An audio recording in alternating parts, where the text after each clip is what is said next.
Hello followers, in this video I'm gonna give you 4 tips that will improve your PMDG 737 Autoland experience, so make sure to watch this video till the end so you won't miss any tip. And before I get started, please show your support to this channel by subscribing, liking and sharing. From startup to shutdown is all about flying with simulators. In this PMDG 737 Autoland Tip 1, we'll see what's gonna happen if we forgot to select the second autopilot while we are already established on final. If you look at my PFD, you can see I'm already established on final as shown by the flight mode annunciator, localizer and glide slope are engaged. Sliding down to the auto flight director status annunciator, you can see single channel, which means only one autopilot currently is engaged. For instance, it's command A. As you may know, to conduct an auto land for the PMDG 737, normally we need to have 2 autopilots selected, and we normally select the second autopilot during the beginning of the approach. But for some reason we may forget to do that, especially when we are flying as a single pilot. In such a situation, we need to know whether it's too late or not to select the second autopilot in order to complete the autoland. The answer depends on the altitude at which the airplane currently is flying. And now it's time to take note of the PMDG 737 Autoland Tip 1. Keep in mind that as long as you are flying above 800 radio altitude, you will be able to select the second autopilot without any problem. However, if you are below 800 radio altitude, it's too late. There is no way to select the second autopilot. As you can see, if I select command B, for instance, it will be rejected. Each time I select it, it will be rejected.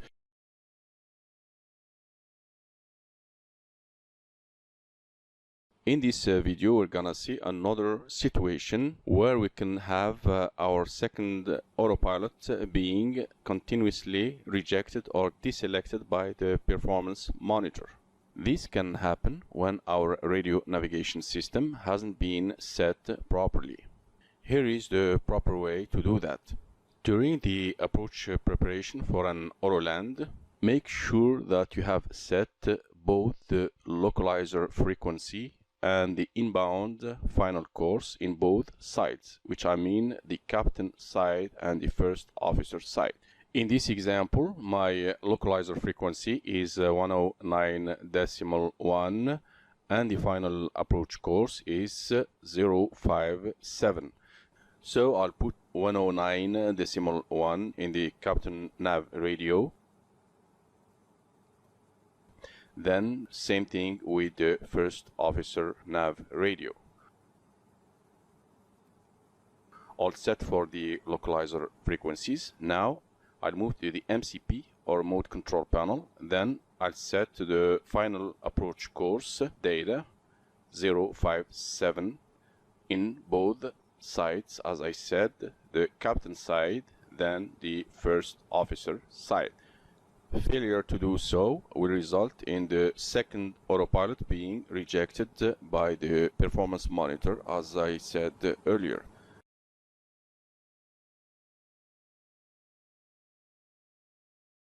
Even though the PMDG 737 defaults to the Collins MCP, we still have the option as desired to change it to the Honeywell MCP. So whenever you want to swap from one to the other, you need to go to the FMC menu page and select PMDG Setup, Aircraft, Equipment. Then we look for MCP type, which is in the Auto Flight page. Here, as you can see, we can swap from Collins to Honeywell and vice versa. So be aware that changing your MCP type from one to the other you may affect the mode of operation of the Autoland. For example, if you choose to use the Honeywell MCP, you will force the Autoland system to operate in fail passive mode. With fail passive mode of operation, you will see during the final approach the Autoflight system annunciator changing from single channel to CMD with flare armed on the pitch mode annunciator and no rollout on the roll mode annunciator, which means we assume the control of the aircraft during the rollout using our rudder pedals. Let's see now what's gonna happen to the Autoland mode of operation when we set our MCP to Collins type.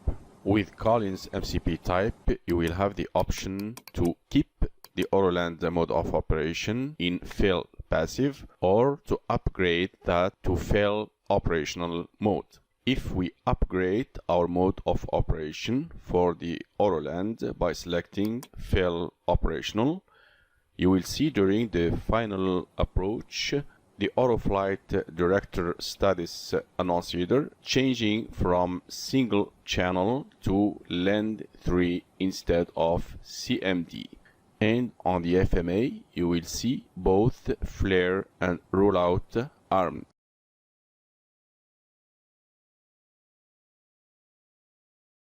First, you need to know to which mode of Autoland operation that your PMDG 737 currently is configured. There is different ways to do that, but I'm gonna show you the easiest way.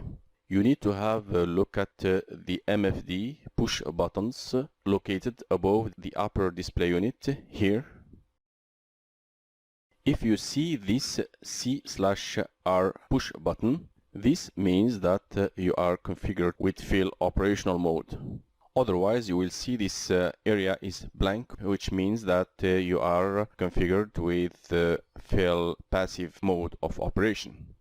Let's see first how fail passive mode of operation works.